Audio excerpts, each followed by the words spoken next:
Depression के patient जिनमें इसकी टेंडेंसी रहती है कि अब लाइफ बेकार हो गई, वो आपसे मीनिंगफुल कांटेक्ट करेंगे नहीं, आई कांटेक्ट होगा ही नहीं, उनका वजन धीरे धीरे कम होने लगता है। यानी जो और लोग ये करना चाहते हैं वो इस बारे में इंडिकेशन देते हैं। 100% केसेस में डिप्रेशन एक लीडिंग कॉज ऑफ है।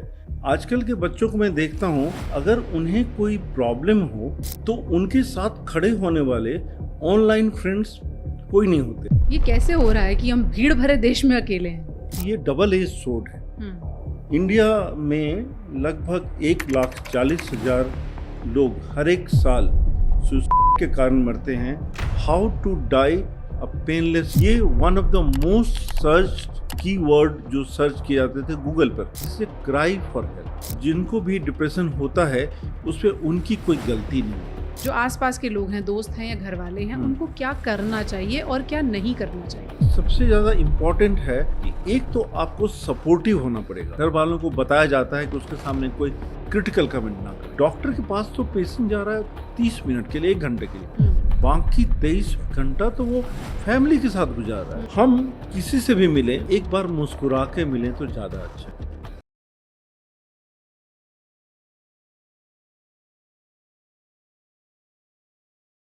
सब कुछ तो है, क्या ढूंढती रहती हैं निगाहें, क्या बात है मैं वक्त पर घर क्यों नहीं जाता। ये एक शायर का एक्सप्रेशन है, लेकिन बहुत बार बहुत से लोग ऐसे होते हैं जिनके पास ऐसे जाने के लिए कोई भी जगह नहीं होती। यानी ना घर में मन लगता है, ना दफ्तर में मन लगता है। ऐसा लगता है जिंदगी से ही मन उठ गया है।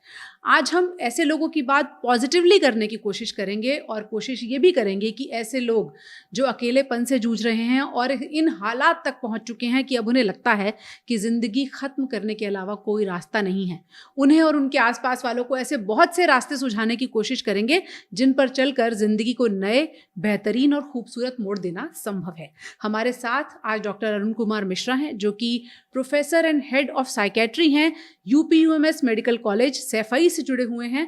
उनसे समझने की कोशिश करेंगे कि उदासी से खूबसूरती का रास्ता, यानी कि डिप्रेशन से लेकर सुसाइड के रास्ते पर जाने वाले इंसान को रोक कर वापस जिंदगी की खूबसूरत राह पर कैसे मोड़ा जा सकता है।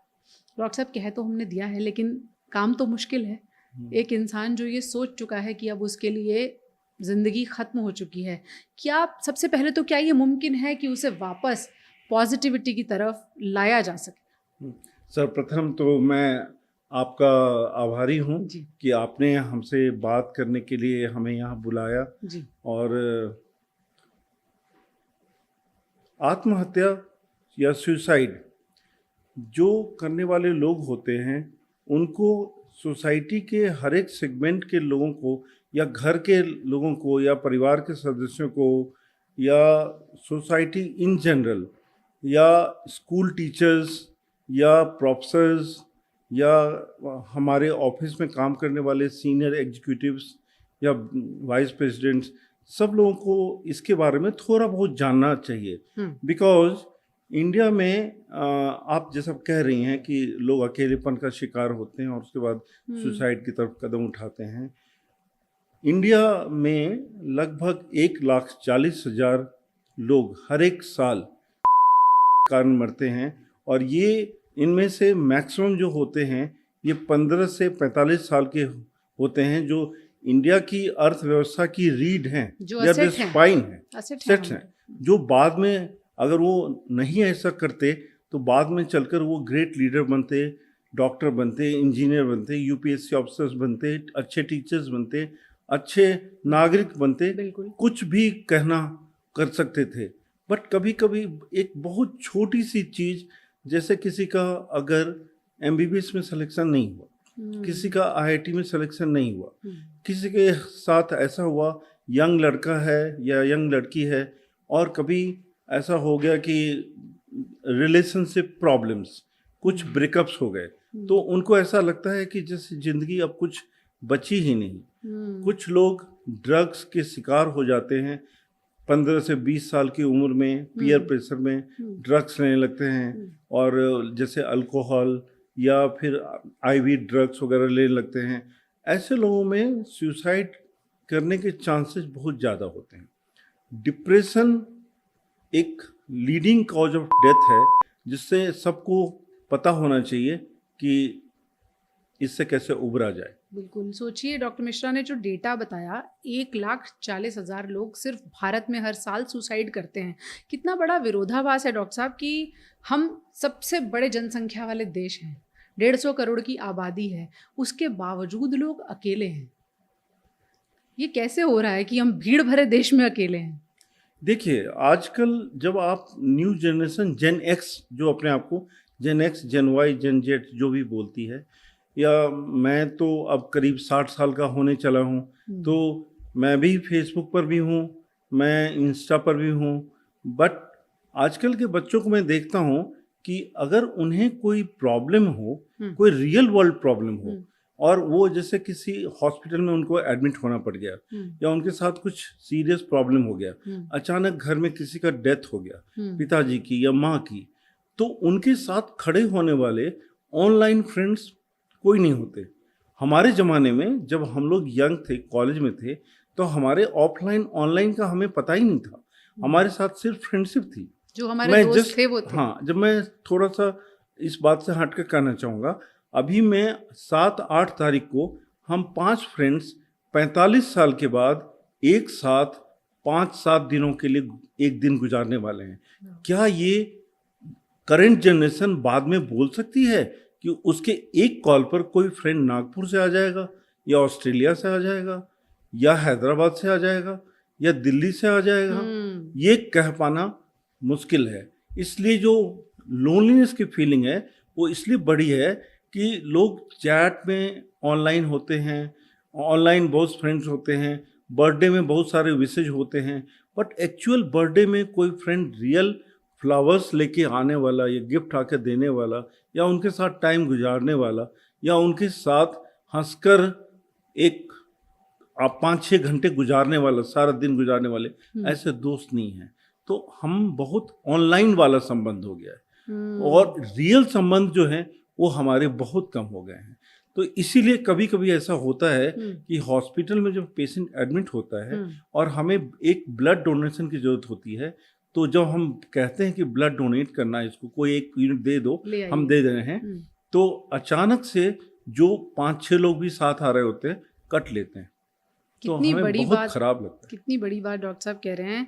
आप लोग जो खासतौर पर जेन जी, जेन अल्फा इस वक्त हमें सुन रही है, अपने इंस्टाग्राम फॉलोअर्स आप देखते होंगे, आप अपने फेसबुक फ्रेंड्स की संख्या देखते होंगे, सोच कर देखिए असल में ज़रूरत पड़ने पर, जैसे डॉक्टर साहब ने कहा, उनमें से कितने लोग आपके साथ ऑफलाइन खड़े होंगे, कितने लोग 5 दोस्त एक साथ इकट्ठे जुटाकर छुट्टियों पे जाना, मुझे लगता है आज की जनरेशन के लिए संभव नहीं है। Something impossible.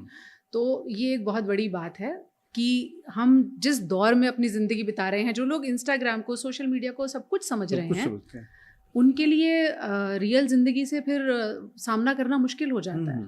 उन लोगों में डिप्रेशन के चांसेस ज़्यादा हैं जो सोशली आइसोलेटेड रहते हैं, और वो फ्रेंडली तो बहुत रहते हैं।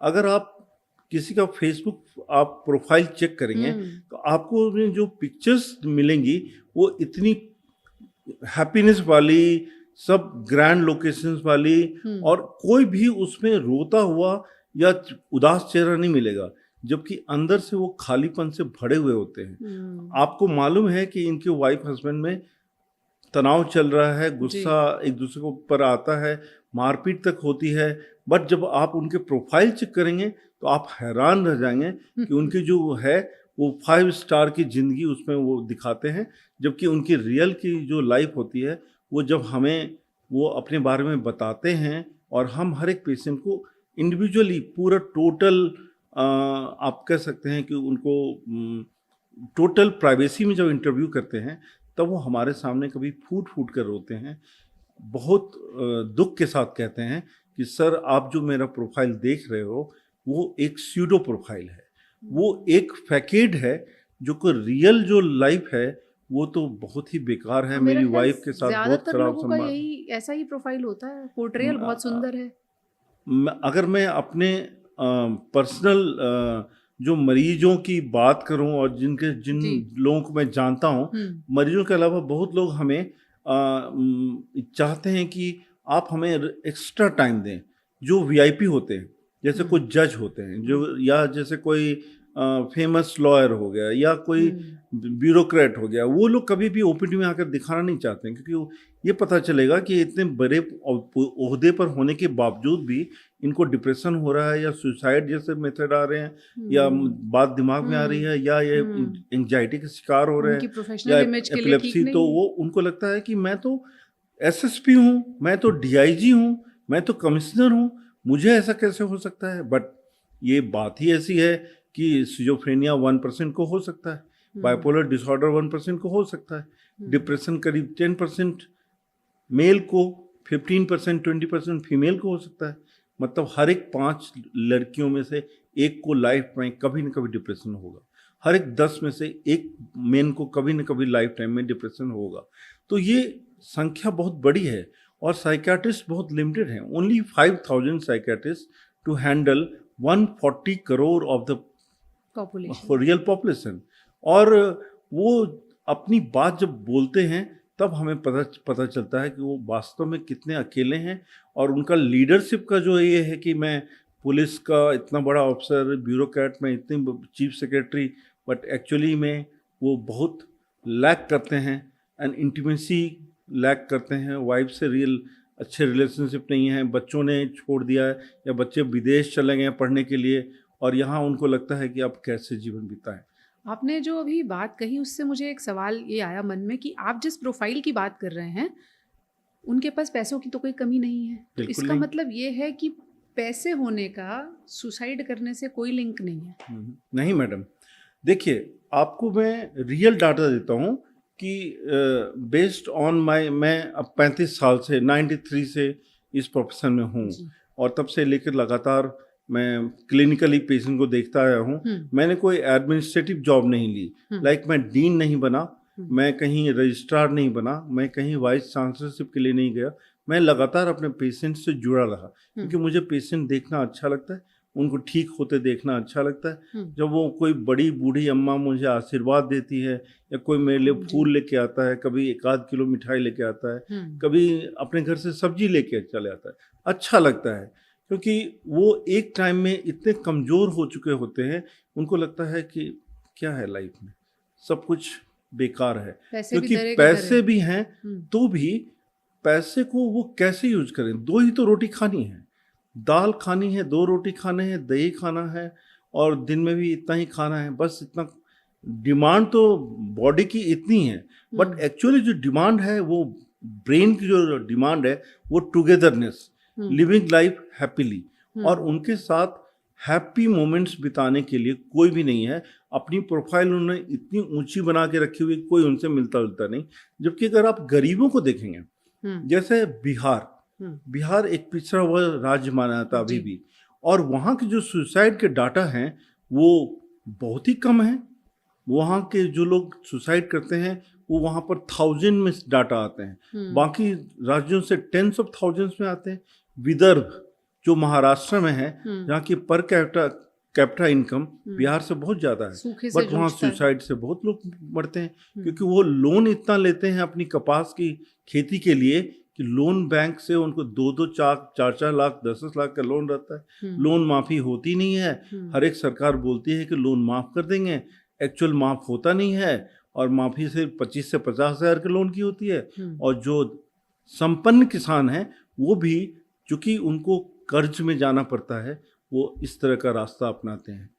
गोवा जो कि नंबर 1 स्टेट में आता है, बट सुसाइड केसेस वहाँ भी हैं। और हम मैं आपको कह सकता हूँ कि यूपीएससी के जो सक्सेसफुल ऑफिसर्स, जो आईएएस हैं, आईपीएस हैं या डॉक्टर्स, मैं बाकी और अपने प्रोफेशन में क्यों न जाऊँ, डॉक्टर्स में से आपको न्यूज़ सुनती होंगी, एम्स में किसी डॉक्टर ने सुसाइड कर लिया, किसी कलकत्ता में किसी लेडी डॉक्टर ने सुसाइड कर लिया, पीजी स्टूडेंट ने सुसाइड कर लिया, एमबीबीएस के स्टूडेंट ने सुसाइड कर लिया। कोई बहुत अच्छा इसका प्रैक्टिस था, सिर्फ 50 years ओल्ड, कभी कभी तो दोनों कपल्स ने एक साथ सुसाइड कर लिया, कभी कभी दोनों कपल्स ने अपने 3 बच्चों को साथ सुसाइड कर लिया। इसको हम एक्सटेंडेड सुसाइड बोलते हैं, मीन्स पूरी फैमिली प्लान करके ख़त्म कर दे, ऐसा भी होता है। देखिए, इससे ये भी समझ में आता है कि जो लोग ऐसा सोचते हैं कि हम गरीब हैं इसलिए हम मुश्किलों में हैं, उन लोगों को देखिए जिनके पास कहने के लिए सारी भौतिक सुविधाएं हैं, पैसे की कमी नहीं है, लेकिन उस सुख को भोगने वाला साथ में कोई खड़ा नहीं है। तो अगर मैं आपसे पूछूं कि सुसाइड के बड़े रीजंस क्या होते हैं, ज़्यादातर लोग जो ऐसा सोचते हैं, तो क्या पहला रीज़न अकेलापन आता है या कुछ और बड़े कॉजेज़ देखते हैं कि जो लोग सुसाइड के बारे में सोचते हैं? देखिए, आपको इंडिया या वर्ल्ड में आप कहीं भी जाएंगे, आपको बहुत लोग ऐसे मिल जाएंगे जो अकेले रहते हैं। मीन्स कि उनकी मैरिज हुई और कभी कभी उनमें से एक मैरिज में से एक पार्टनर, या तो मेल पार्टनर या फीमेल पार्टनर, उनकी कम एज में डेथ हो गई, जैसे 35 ईयर्स 40 ईयर्स में डेथ हो गई, और उन्होंने दूसरी मैरिज नहीं की। तो मीन्स उनको अपने जो लाइफ का मैक्सिमम टाइम 50% और 60% टाइम अकेले बिताना पड़ा। बट उन्होंने वो अकेले बिताया चॉइस के साथ और अपनी स्वीट मेमोरी, मधुर स्मृतियों के साथ जी। और वो सुसाइड वो नहीं करते, वो उन मधुर स्मृतियों को याद करके या अपने बच्चों को देखकर उनको बड़ा करने में, उनको रेजअप करने में वो अपना टाइम लगा देते हैं, खुश रहते हैं। लेकिन एक दूसरा वर्ग है जिसको सब कुछ की सुविधा रहती है, बट उनको कहीं भी जीवन में एक फोकस होना चाहिए। आप कुछ भी करें, आपके मन में कुछ ना कुछ फोकस होना चाहिए। अगर आपकी जिंदगी में कोई फोकस नहीं है, उसके जीने का कोई उद्देश्य नहीं है, तो एक नाव है जो समंदर में यूं ही तैर रही है और उसको पता ही नहीं है कि लहरों के बीच में जाना कहाँ है, किधर है। तो जिसकी लाइफ में एक उद्देश्य होता है, वो उसको पता है कि मुझे क्या करना है। लाइक हमें पता है कि हर एक दिन हमें पेशेंट देखना है, हॉस्पिटल जाना है, कैसे भी कुछ हो, मौसम खराब हो, मेरा मन ना करता हो, अभी बहुत ठंडे का मामला है, -2 डिग्री टेम्परेचर चल रहा है, नो, हम जाएंगे। आर्मी वाले करते हैं अपनी ड्यूटी, बिजली बोर्ड वाले कर्मचारी करते हैं अपनी ड्यूटी, जो ट्रेन में है, रेलवेज में है, करते हैं अपनी ड्यूटी। तो हम जो पुलिस में है, ऑलवेज इमरजेंसी में है, जो व्हीकल चलाते हैं, इमरजेंसी व्हीकल चलाते हैं, एम्बुलेंस चलाते हैं, हमेशा अपनी ड्यूटी करते हैं। मैं कभी कभी, एक बार मैं जम्मू कश्मीर जा रहा था, जम्मू से श्रीनगर, तो वहाँ मैंने देखा हर एक 100 मीटर पर एक जवान वो AK-47 लेके खड़ा है, बट वो एक दूसरे से बात नहीं कर पा रहे। मुझे लगा कितनी टफ ड्यूटी होती होगी, 12 घंटे खड़े रहना और बस एक दूसरे को देखते रहना, बट बात नहीं कर पाना। क्या ऐसा संभव है? कोई दूसरा कोई आदमी ऐसा कर सकता है? ये हमारे जवान हैं जो ऐसा संभव बनाते हैं। यानी मेंटल मेकअप कैसा है, ये बहुत मायने रखता है। ये आप देखिए, जो लोग आज मैराथन रनिंग करते हैं, मैराथन रनिंग 42.6 किलोमीटर की रनिंग होती है, लेकिन इंडियन आर्मी जो कमांडो तैयार करती है, वो उसको 100 किलोमीटर दौड़ाती है, 200 किलोमीटर भी दौड़ाती है। आपको लगेगा कि ये physically how it is possible? No, it's not possible only physically, something from here they are very strong. उनको मन में लगता है कि नहीं, वो 100 किलोमीटर कंट्रोल कर लेंगे, कि वो कंप्लीट कर लेंगे, 200 किलोमीटर भी कंप्लीट कर लेंगे। इतना ही नहीं, उनके पीठ पर पिट्ठू होते हैं जो समटाइम्स 20 किलो से 40 किलो के होते हैं, और वो 40 किलोमीटर, 100 किलोमीटर, 200 किलोमीटर तक पूरा करते हैं। ये सिर्फ फिजिकल स्टेमिना से नहीं हो सकता। तो इसके लिए आपको strong, resilient and very strong brain चाहिए, तभी हो सकता है। They have been taught like that. जो मैं सवाल पूछ रही हूँ उसका रीजन यही है डॉक्टर साहब, कि मान लीजिए हमारे आसपास ऐसे लोग हैं जिनमें ऐसी टेंडेंसी है कि वो अपने आप को नुकसान पहुंचा सकते हैं या किसी परेशानी से जूझ रहे हैं और उनको अब एक ही रास्ता दिख रहा है कि जीवन खत्म कर लिया जाए, तो वो लोग कौन होते हैं? उनके कुछ वार्निंग साइंस हैं, कैसे उन्हें पहचान सकते हैं? बिल्कुल उनको पहचान सकते हैं। मैं आपको बताऊंगा कि किसी पेरेंट्स को या फ्रेंड्स को या वेल विशर को या गार्जियन को कैसे पहचानना चाहिए। कोई भी इंडिविजुअल, कोई भी व्यक्ति, वो पुरुष हो या महिला हो, अपना पहले जिस चीज में इंटरेस्ट था उसमें खत्म कर दिया। मान लीजिए पहले डांसिंग में बहुत इंटरेस्ट था, या पहले जिम में बहुत इंटरेस्ट था, या पहले फुटबॉल बहुत अच्छा खेलते थे, या म्यूजिक में बहुत इंटरेस्ट था, गाना गाते थे, या उनको पेंटिंग का इंटरेस्ट था, या उनको साड़ी पहनने का, शॉपिंग का बहुत इंटरेस्ट था, या वॉकिंग का या एक्स्ट्रा करिकुलर एक्टिविटीज़ का इंटरेस्ट था, अगर आपको लगता है कि किसी भी तरह की ऐसी चीज़ें जो पहले उसको बहुत अच्छा लगता था उसमें कर्टेल कर दे, उसमें जीरो। अगर उसने कम्युनिकेट करना बंद कर दिया, बातचीत ही नहीं कर रहा किसी से, फोन नहीं उठा रहा, फोन आ रहे हैं बट उसको फोन करने का मन नहीं करता, अगर आप उससे बात कर रहे हैं डाउन कास्ट आईज, आपसे आई टू का कॉन्टैक्ट नहीं है। आई टू आई कॉन्टैक्ट मिनिमम 80% रहना चाहिए एक मीनिंगफुल कन्वर्सेशन के लिए। आप डायरेक्ट ऐसा नहीं, स्टेरिंग जैसा नहीं कर सकते क्योंकि वो भी बहुत अनकंफर्टेबल होता है, but minimum 80% contact, eye contact होना चाहिए।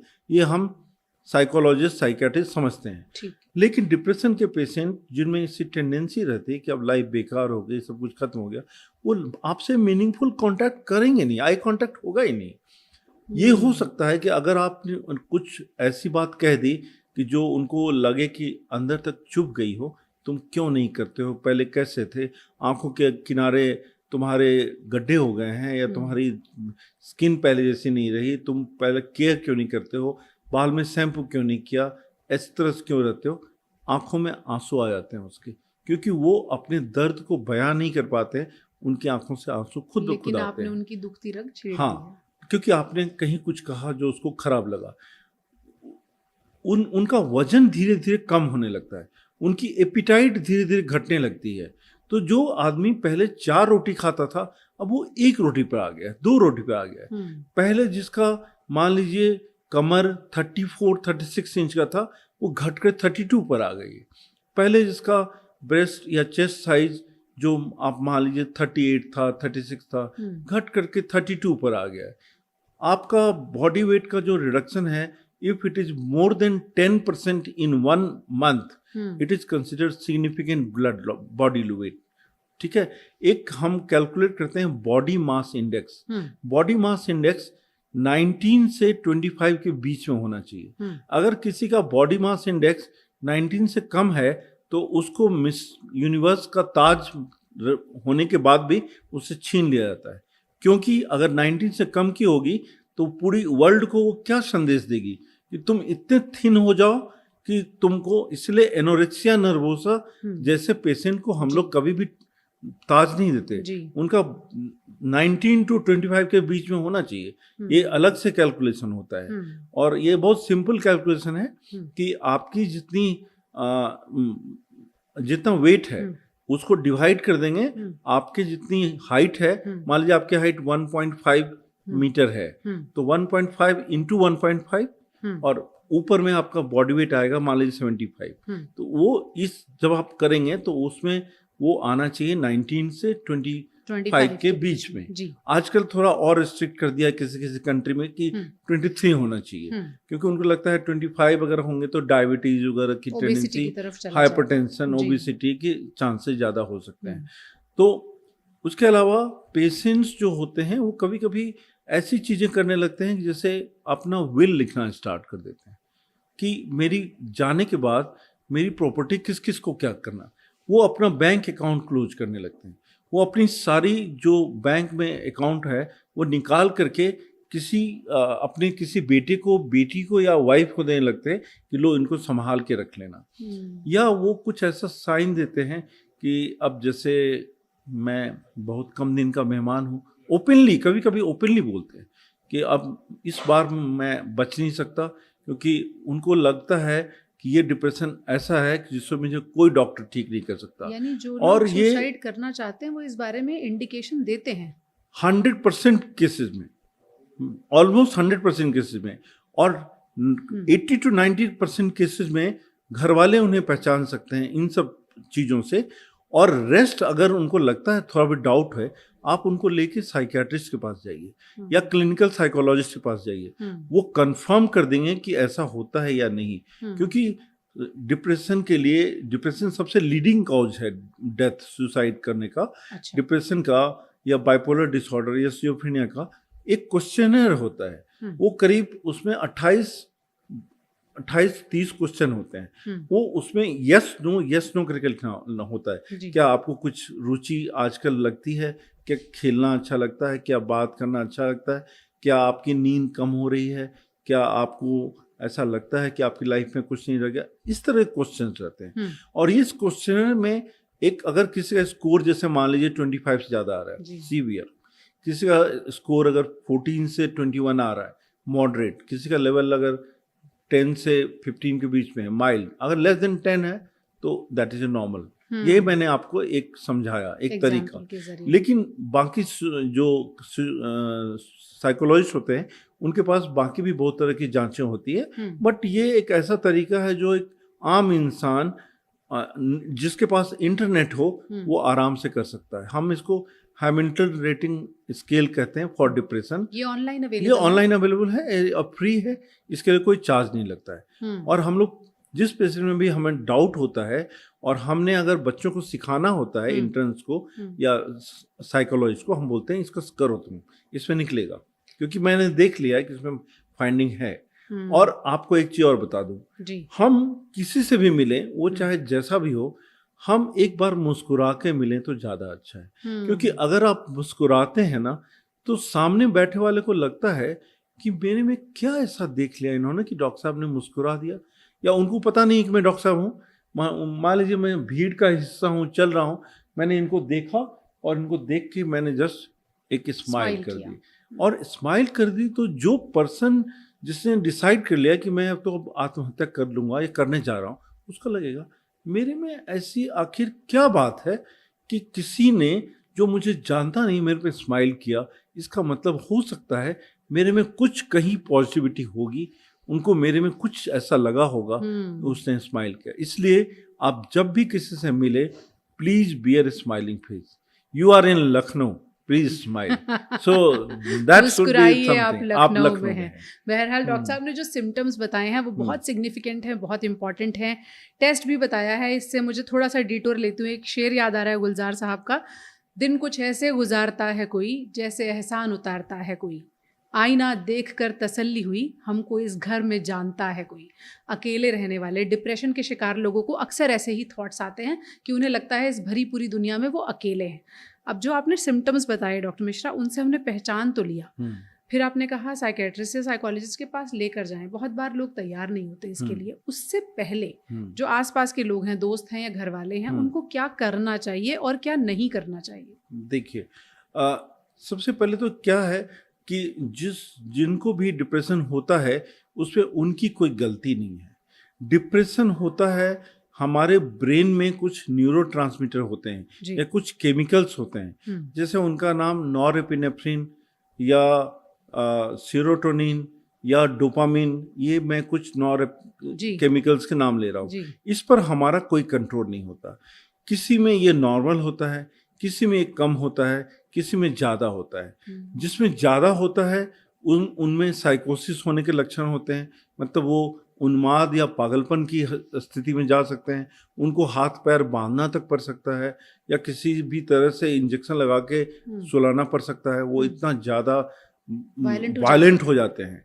और जब इसकी बहुत ज़्यादा कमी हो जाती है तब ये डिप्रेशन होता है।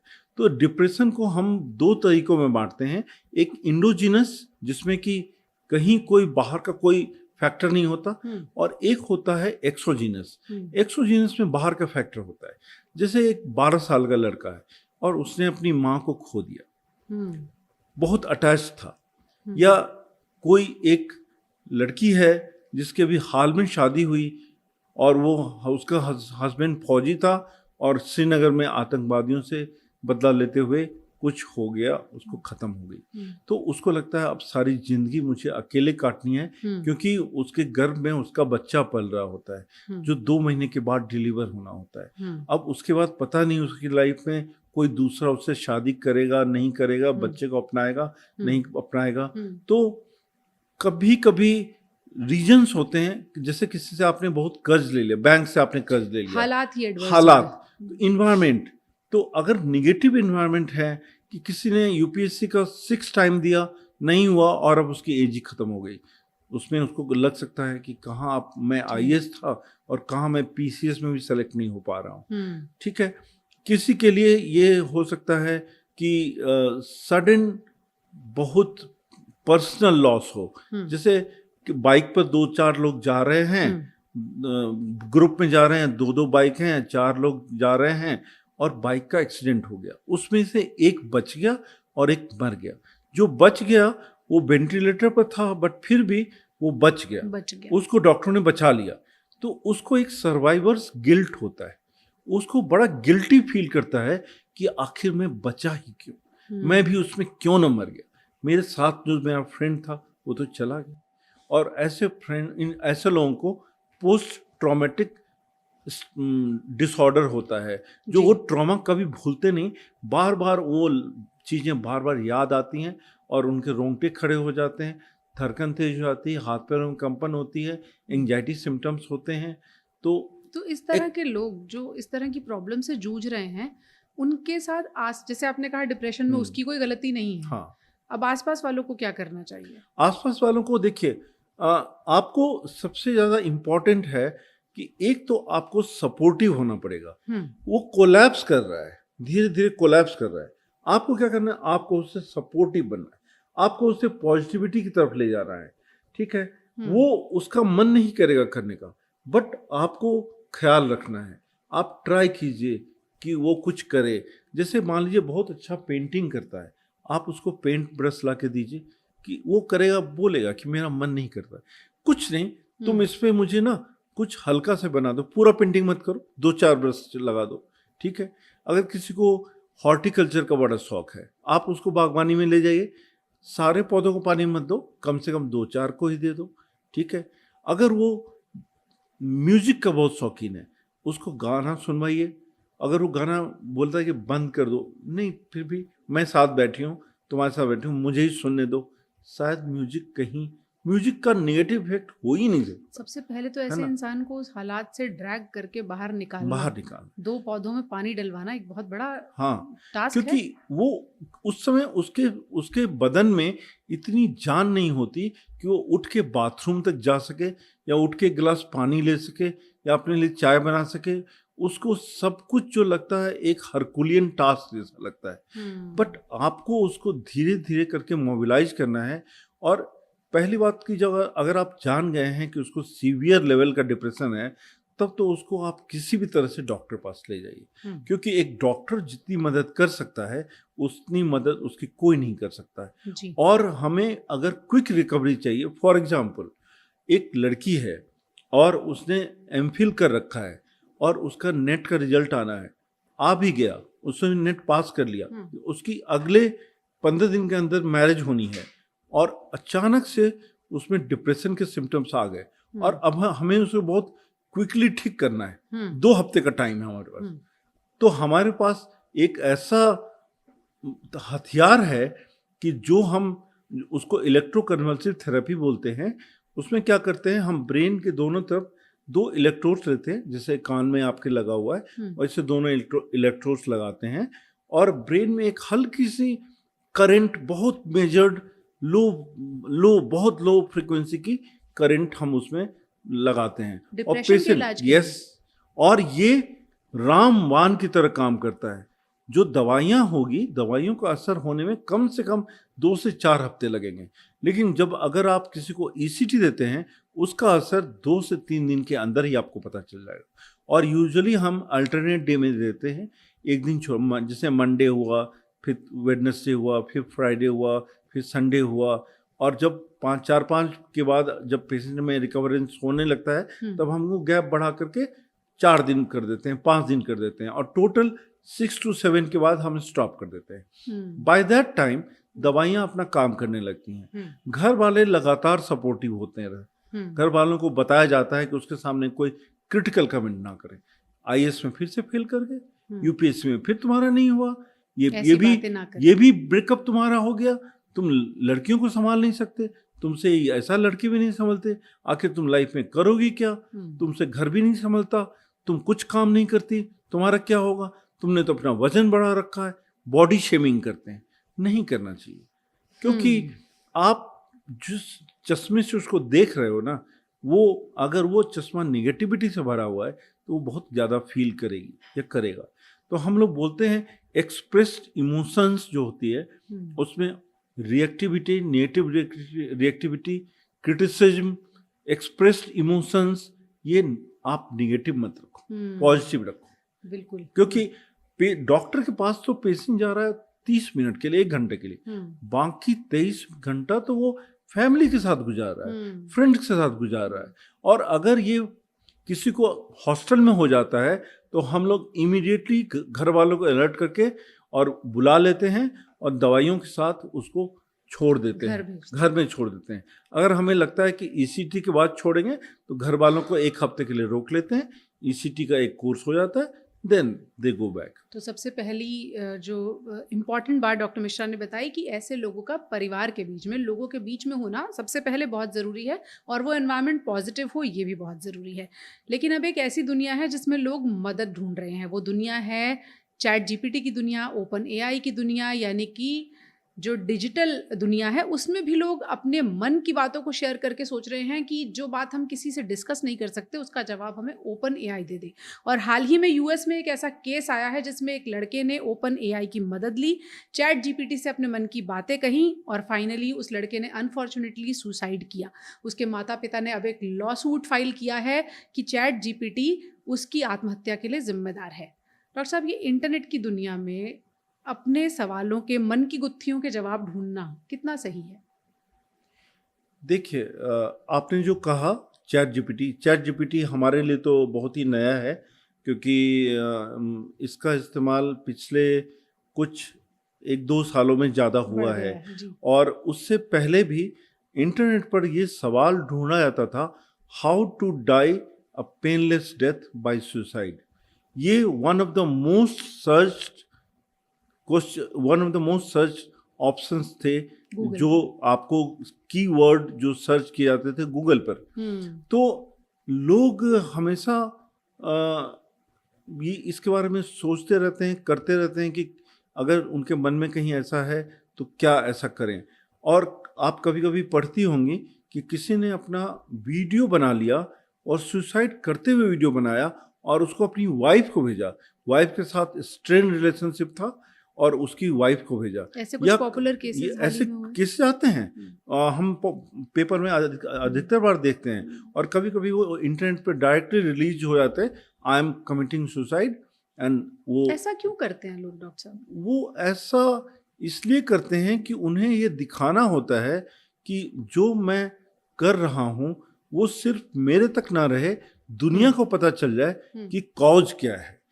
नहीं तो अगर वो सिंपली एक सुसाइड करेंगे और एक सुसाइडल नोट लिख के जाएंगे तो सिर्फ पुलिस को पता चलेगा और डॉक्टर को पता चलेगा और किसी को नहीं पता चलेगा, क्योंकि पुलिस को वो सुसाइडल नोट ढूंढती है और जो फॉरेंसिक साइकियाट्रिस्ट होता है या जो फॉरेंसिक डॉक्टर होता है वो उस राइटिंग का मिलान करता है कि एक्चुअली उसने लिखा या किसी और ने लिखा। और जब राइटिंग का मिलान हो जाता है तभी ये कंफर्म किया जाता है कि ये उसने खुद लिखा। यानी वीडियो एविडेंस इसलिए छोड़ा जा रहा है। यस, और वो वीडियो एविडेंस ज़्यादा क्रेडिबल है क्योंकि वो सामने हो रहा है, सामने लोग देख रहे हैं।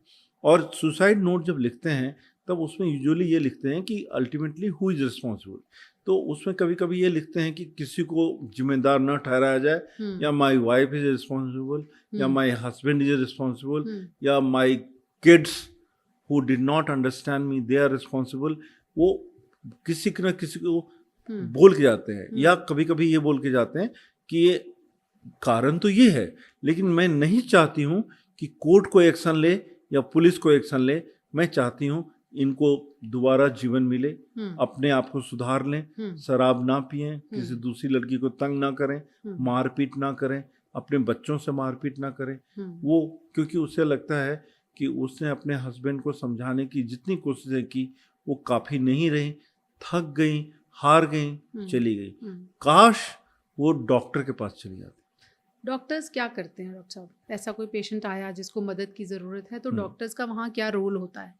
सबसे पहले तो हम पेशेंट की डिटेल हिस्ट्री लेते हैं, और हमें एक पेशेंट को डिटेल हिस्ट्री लेने में, न्यू पेशेंट कोई भी हो, वो डिप्रेशन का हो या कोई भी साइकेट्रिक डिसऑर्डर का हो, हमें करीब 30 से 40 मिनट लगते हैं। उसके बाद हम उसको काउंसलिंग करते हैं। हम उसे ये समझाते हैं कि ये देखो एक प्रॉब्लम है और ये सिर्फ आपको नहीं होती, ये इतने % लोगों में होती है। डिप्रेशन है 10% लोगों में होता है, फीमेल में 20% लोगों में होता है। और ये देखो मैं बाहर से कुछ लोगों को बुला लेता हूँ जिनका ट्रीटमेंट चल रहा होता है, उसमें से मुझे ओपीडी में बाहर 5-6 लोग खड़े मिल जाते हैं, उनको बुला लेता हूँ, देखो इन सबको डिप्रेशन था, ये सब निकल गए उनसे। और ये 50% निकली है, ये 90% निकली है, ये 80% निकली है, बट सब किस 1-2 महीना पहले तक तुम्हारी हालत में थे, देखो इनमें सुधार हुआ, तुम में भी होगा। तो उनमें एक रे ऑफ होप, क्योंकि डिप्रेशन में अगर कोई सुसाइड करता है तो हम इसको ऐसे देखते हैं, there is this is cry for help, suicide is a cry for help, it is a cry for help कि प्लीज हेल्प मी। बिकॉज हर एक सुसाइड मेथड जो किया जाता है उसके पीछे सुसाइड इंटेंट नहीं होता। जैसे आपसे मैं इनफॉर्मली बात कर रहा था तो आपने बोला कि मेल और फीमेल के सुसाइड पैटर्न में क्या अंतर होता है। तो मेल जो होते हैं सक्सेसफुल अटेम्प्ट ज़्यादा करते हैं, क्योंकि वो जो मेथड होते हैं उनके, वो फुल लेना, जैसे किसी बहुत ऊंची बिल्डिंग से कूद जाना, जैसे कि किसी चलती बस के सामने, ट्रक के नीचे सामने आ जाना, वो इंश्योर करते हैं। लाइक जैसे तैरना नहीं आता बट गंगा नदी में डूब गए, यमुना में डूब गए, चंबल में डूब गए, जहाँ डूबने के अलावा घड़ियालों से भी खतरा है, बट वो ऐसा मेथड यूज करते हैं। या कभी कभी वो कोई डॉक्टर होता है और अपने आप को ऐसा इंजेक्शन लगा देता है कि का इंजेक्शन लगा दे, जिसका कोई सवाल ही नहीं, आप कुछ कर ही नहीं सकते। या उसने लगा दिया, इतना डोज लगा दिया कि उसको कोई ओटी तक ले ही नहीं जा सकता, वो उसकी 5 मिनट के अंदर ही हो जाएगी। उनको ये पता होता है कि कौन सी एनेस्थीसिया की डोज कितनी है, तो डॉक्टर्स को पता होता है, तो डॉक्टर्स कभी कभी ऐसे मेथड इस्तेमाल करते हैं कि हम उनको बचा ही नहीं पाते। लेकिन महिलाओं में ऐसा है, ऐसा नहीं कि महिलाओं में डेथ नहीं होती, डेथ उनमें भी होती है। लेकिन अगर आप देखेंगे परसेंटेज कि सुसाइड के अटेम्प्ट कितने हुए हैं, तो सुसाइड के अटेम्प्ट महिलाओं में ज़्यादा होते हैं, पुरुषों में भी होते हैं, लेकिन पुरुषों में जो रेशियो होता है कंप्लीटेड सुसाइड और अटेम्प्ट सुसाइड, उसमें कंप्लीट सुसाइड का रेशियो ज़्यादा होता है। फीमेल में कंप्लीटेड सुसाइड और अटेम्प्ट सुसाइड, अटेम्प्ट्स बहुत ज़्यादा होता है बट सुसाइड कम होता है। ऐसा क्यों? ऐसा इसलिए कि देयर इज अ बुक जो मुझे लगता है कि हर एक इंसान को पढ़नी चाहिए, men are from Mars, women are from Venus. आपने शायद पढ़ी होगी, है ना? और वो अगर आप पढ़ेंगे तब आप एक मेल और फीमेल की साइकोलॉजी में डिफरेंस समझेंगे। मेल की एक साइकोलॉजी होती है कि जब भी वो बहुत ज़्यादा स्ट्रेस्ड होते हैं तो वो अपने कंदरा में, गुफा में छुप जाते हैं, अपने इमोशन को किसी से शेयर नहीं करते, क्योंकि वो किसी से शेयर करना कि मेरी तबीयत खराब हो गई, मैं खराब फील कर रहा हूँ, मुझे लगता है मैं मर जाऊं, ये एक कमजोरी है। और वो किसी को ये नहीं बताना चाहते कि मेल इज कमजोर। वो जो XY है ना उनका, वो XY उनको जो क्रोमोसोम मिला है वो उनको बोलता है कि नहीं, तुम मेल हो, सामने कमजोर मेल हो, मेल ईगो कैसे किसी हर्ट हो सकता है, दुनिया के सामने तुम कमजोर कैसे दिखोगे। तो इसलिए वो कंदरा में छुप जाते हैं, आइसोलेटेड हो जाते हैं, चुपचाप रहते हैं और सुसाइड तक पहुंच जाते हैं। फीमेल में क्या है, वो जब भी डिस्टर्ब होती है, आप देखेंगे कभी किटी पार्टी में जाइए, कभी किसी की डेथ हो गई, वहीं पर अगर लेडीज इकट्ठा हैं, या कहीं कोई भी माहौल हो, कोई धार्मिक आयोजन हो, कुछ भी हो, आपको देखेंगे वहाँ लड़कियां जहाँ इकट्ठा होंगी उधर से आपको बात की आवाज़ ज़्यादा आएगी। लड़के जहाँ इकट्ठा होंगे वो बात नहीं करेंगे, मे भी अपना सा मोबाइल देख रहे हैं या गाना सुन रहे हैं, बट आपस में बात की आवाज़ नहीं होगी। लड़कियां हंस भी रही हैं, बात भी कर रही हैं, कुछ रो भी रही हैं, बट चहल पहल की जो आवाज़ है, जो ये जो डेसिबल का जो साउंड है, वो महिलाओं की तरफ से ज़्यादा होता है, तो क्योंकि उनका थेरेप्यूटिक है। उनको क्या होता है, उनकी छोटी भी प्रॉब्लम होती है ना, कि हस्बैंड कल रात में लेट से आए, या मेरे बेटे ने 2 दिन से खाना नहीं खाया, या वो 4 दिन से टाइम पर वो स्कूल से लौट के नहीं आ रहा है, छोटी भी बातें होंगी ना, वो शेयर करती हैं। हर चीज शेयर करती हैं। शेयर करना तो चाहिए। शेयर करना चाहिए। जो शेयर ज्यादा करता है ना, हम्म। उसमें छोटी मोटी चीजों का निदान तो ऐसे ही होता है। अरे हम्म। ये तो कुछ भी नहीं है, मेरे हस्बैंड तो कभी कभी 3 दिन तक नहीं आते, वो पता नहीं कहाँ चले आते हैं, अपने बिजनेस टूर पर चले आते हैं। तब उनको लगता है, पीछे मुड़ के वो देखती हैं, उनको लगता है आई एम नॉट अलोन, ये तो देयर सबके आर साथ हो अदर्स, रहा है। बाकी के साथ भी हो रहा है। ठीक है, तो जैसे मान लीजिए मैं हूँ, मैं यहाँ बैठा हूँ, आपके साथ इंटरव्यू कर रहा हूँ, मेरी मैडम को लगेगा अरे ये कौन है मिसेज पूजा, सर तो बड़े अच्छे से इनके से मजाक करके इंटरव्यू कर रहे हैं। कहीं ऐसा तो नहीं कि कहीं बहुत ज्यादा पसंद करने लगे। वो जब दूसरों से मिलेंगी, अरे नहीं वो तो उनका रोज का काम है, हर एक डॉक्टर को इंटरव्यू करती हैं, ऐसे ही हंसती हैं, ऐसे ही जोवियल हैं, जी। तो उनका डाउट है थोड़ा कम हो जाएगा। कहते हैं ना, छोटी लाइन को अगर बड़ा दिखाना हो तो उसके नीचे एक और छोटी लाइन खींच दीजिए। यानी आसपास इतनी समस्याएं जब आप लोगों के जीवन में देखते हैं कि वो डे टू डे जिंदगी का हिस्सा हैं और वो नॉर्मल सी की तरफ बाकी लोगों उसको पोर्ट्रे करते हैं, तो आपको भी लगने लगता है कि आपकी समस्या भी इतनी बड़ी तो नहीं है। मेरे ख्याल से संदेश इसमें यही है।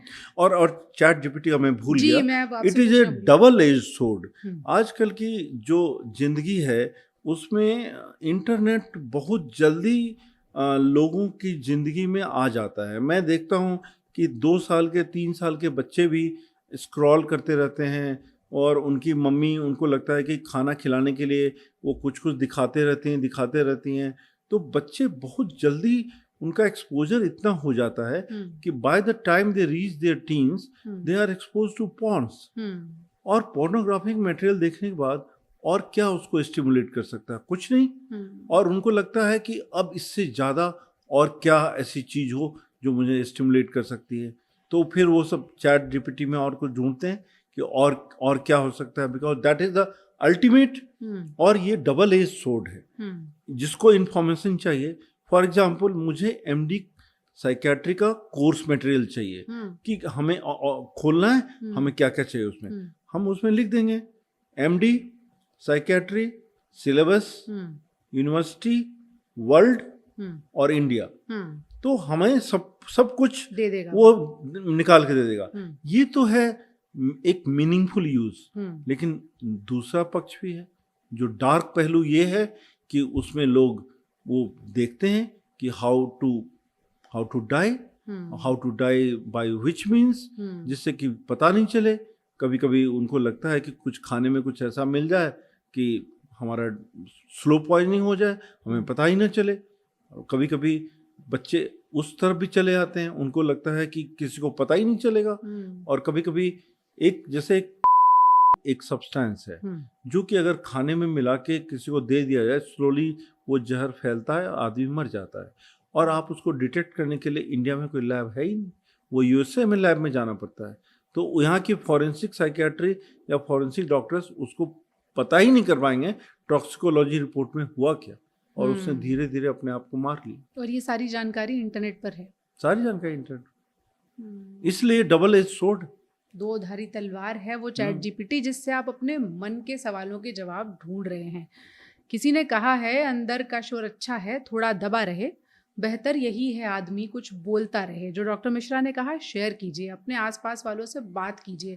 आखिरी में दवाएं भी मदद करती हैं। बिल्कुल, मैं ये बोलूँगा, कोई भी साइकियाट्रिस्ट, दुनिया का कोई भी साइकियाट्रिस्ट किसी भी मरीज से हिस्ट्री लेकर फिजिकली एग्जामिन करके, और एक मेंटल स्टेटस एग्जामिनेशन बोलते हैं, जो हमें ब्रेन के थॉट, इमोशंस, बिहेवियर, इसके बारे में डिटेल जानने के बाद, अगर उसने इंफॉर्मेशन तो ले ली कि ये प्रॉब्लम है, अब इसको किया क्या जाए, तो उसके लिए अब जब तक, जैसे अगर हमें पता है हाइपरटेंशन हो गया, हार्ट अटैक हो गया, डायबिटीज हो गई, लेकिन अब करना क्या है? तो करना है कि हमें उनके लिए ऐसी दवाइयाँ देनी है जिसको हम एंटी डिप्रेसेंट कहते हैं। मैं एक एक दवाई का नाम तो नहीं ले सकता आपको, बट हम एक एक ग्रुप से, मैं जैसे मैं बता देता हूँ, एमिट्रिप्टिलिन है जिसको ट्राइसाइक्लिक एंटी डिप्रेसेंट बोलते हैं, फ्लोक्सिटिन है जो सेरोटोनिन स्पेसिफिक सब इनहिबिटर है, वो ब्रेन में जो केमिकल का इम्बैलेंस हो गया, जो कम हो गया था, उसको वो धीरे धीरे करके ठीक कर देती है। और ये काम 2 से 3 हफ्ते में हो जाता है। तो बाय द टाइम हम पेशेंट को फर्स्ट फॉलोअप के लिए बुलाते हैं, फर्स्ट फॉलोअप के लिए, उस समय तक वो हमें एक पॉजिटिव रिपोर्ट करता है। क्योंकि अधिकतर लोगों को नींद नहीं आती, भूख नहीं लगती, फर्स्ट फॉलोअप में ही उनकी नींद ठीक हो जाती है। नींद तो पहले दिन से ही ठीक हो जाती है।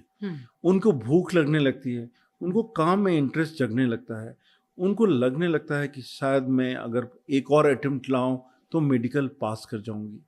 उनको लगने लगता है कि हाँ, there is a ray of hope, doctor साहब ने बोला था तो अब थोड़ा तो हुआ है, थोड़ा और हो जाता तो अच्छा था। किताबें पढ़ने लगते हैं, मैगजीन पढ़ने लगते हैं, या कम से कम न्यूज़पेपर का देखने लगते हैं।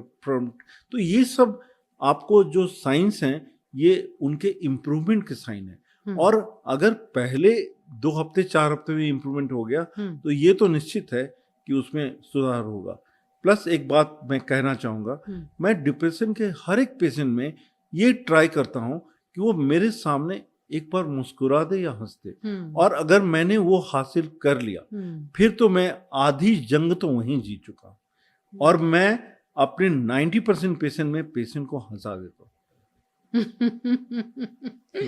आपकी बात सुनकर हमें भी ये लगता है बहुत सारी ऐसी चीज़ें याद आ रही हैं। अगर हम कहें और वो मुस्कुरा दें, तो डॉक्टर साहब कह रहे हैं कि लखनऊ के पास सैफई पड़ता है तो मुस्कुराइए कि आप लखनऊ से हैं। में एक टिप ये भी छिपी है। चलते चलते 2-3 टिप आप ऐसे लोगों के लिए बताएं जो उस रास्ते पर चल चुके हैं, उन्हें लगता है कि अब हमारे पास यही एक रास्ता है, उनको क्या करना चाहिए इंस्टेंटली? आसपास वाले क्या करेंगे आपने बताया, डॉक्टर्स दवाओं से क्या कर सकते हैं वो आपने बताया, उन लोगों को क्या करना चाहिए मुस्कुराने के साथ साथ? उन लोगों को ये करना चाहिए कि उनको अपनी शेयर, जैसे आपने कहा है, अपनी जो प्रॉब्लम्स है किसी न किसी हेल्प ग्रुप को बताना चाहिए। आज सबको मालूम है, लगभग जो लोग न्यूज़पेपर, जो भी इंटरनेट का इस्तेमाल करते हैं, उनको मालूम है कि there is an online number है जिसपे वो नेशनल सुसाइड प्रिवेंशन हॉटलाइन है, और जो डिफरेंट ऑर्गेनाइजेशन चलाती है, जैसे निमहांस है, जैसे CIP रांची है, या जैसे KGMC है, सरकार के द्वारा है, और बहुत से NGO के थ्रू से है, और बहुत प्राइवेट हॉस्पिटल्स भी चलाते हैं, जिसमें क्वालिफाइड साइकोलॉजिस्ट होते हैं या डॉक्टर्स होते हैं। उनकी डेडिकेटेड टीम होती है कि अगर कॉल आ गया तो वो आपसे तब तक बात करते रहेंगे। कॉल तो आ गया, पता चल गया इस नंबर से, उन्होंने पुलिस को अलर्ट कर दिया या उस एरिया के डॉक्टर को अलर्ट कर दिया। पुलिस और डॉक्टर दोनों कंबाइन करके ना, जब तक वो बात कर रहे होते हैं तब तक उस तक पहुंच जाते हैं, और उनको वहां से सीधे हॉस्पिटल ले आते हैं। जरूरत पड़ती है तो एडमिट करते हैं, नहीं तो गार्जियन को बुला करके उनके हवाले कर देते हैं, और हम उनसे तब तक बात करते हैं जब तक कि हमें ये डिफरेंट ना हो जाए कि वो नहीं करेगा। देयर वॉज ए फिल्म जिसमें एक कॉल होती है, और मैं उस फिल्म का नाम भूल रहा हूँ, लेकिन उसमें एक बहुत लीडिंग एक्टर है, मैं उनका भी नाम भूल रहा हूँ, और उनको एक कॉल आती है कि मैं सुसाइड करने वाला हूँ, और ये पूरी फिल्म उसी पर है कि उन्होंने कैसे उस पर्सन को 2 घंटे तक इंगेज रखा।